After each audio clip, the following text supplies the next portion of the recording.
Kemudian untuk HSD alat atau harga satuan dasar alat, ada dua hal yang perlu diperhatikan, yaitu komponen dari perhitungan biaya alat dan juga komponen dari perhitungan harga satuan dasar alat.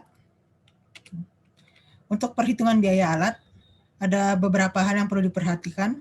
Yang pertama yaitu jenis peralatan yang digunakan, kapasitas tenaga penggerak dalam satuan horsepower atau tenaga kuda, kapasitas peralatan dalam satuan ton atau meter kubik, dan juga kapasitas produksinya dalam satuan ton per jam atau meter kubik per jam. Kemudian umur ekonomi alat yang dihitung berdasarkan kondisi penggunaan dan pemeliharaan yang normal menggunakan standar dari pabrik pembuat. Kemudian ada jam kerja alat per tahun, yaitu jam pemakaian peralatan sejak mesin dihidupkan sampai mesin dimatikan. Jumlah jam kerja peralatan dihitung dalam satuan 1 tahun. Kemudian ada harga pokok alat dipakai dalam perhitungan biaya sewa alat atau pada analisis harga satuan dasar alat.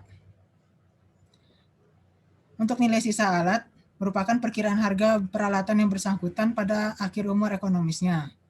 Nah, untuk nilai sisa alat ini tergantung pada kondisi pemakaian dan pemeliharaan selama waktu pengoperasian. Jika dihitung rata-rata dari nilai sisa alat, itu kurang lebih 10% dari harga alatnya. Nah, namun untuk nilai sisa alat ini bisa lebih dari 10% dan juga bisa kurang dari 10% dari harga alatnya.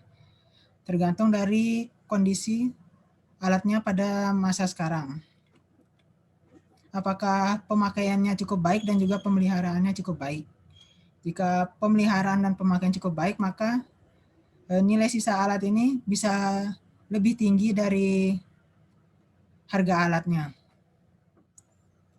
Untuk perhitungan biaya alat, diperhitungkan juga tingkat suku bunga, faktor asuran modal, dan biaya pengembalian modalnya menggunakan rumus berikut.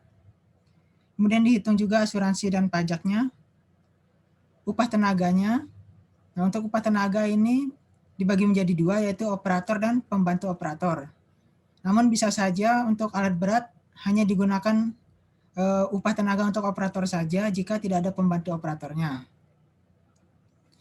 Karena alat berat ini merupakan alat mekanis, maka dihitung pula harga bahan bakar dan juga minyak pelumasnya. Nah, untuk harganya ini ditetapkan oleh pemerintah setempat. Nah, untuk bahan bakar tentu saja diterapkan oleh pemerintah secara nasional. Namun untuk minyak pelumas ini tergantung dari penyedia atau lokasi tempat pekerjaan dilakukan. Sehingga untuk perhitungan biaya alat ini menghasilkan perhitungan biaya pasti yang dikeluarkan jika menggunakan sebuah alat berat, yang terdiri dari unsur-unsur harga pokok alat setempat, nilai sisa alat, faktor angsuran, biaya pengembalian modal, asuransi, pajak, dan juga jumlah alat kerja dalam 1 tahun.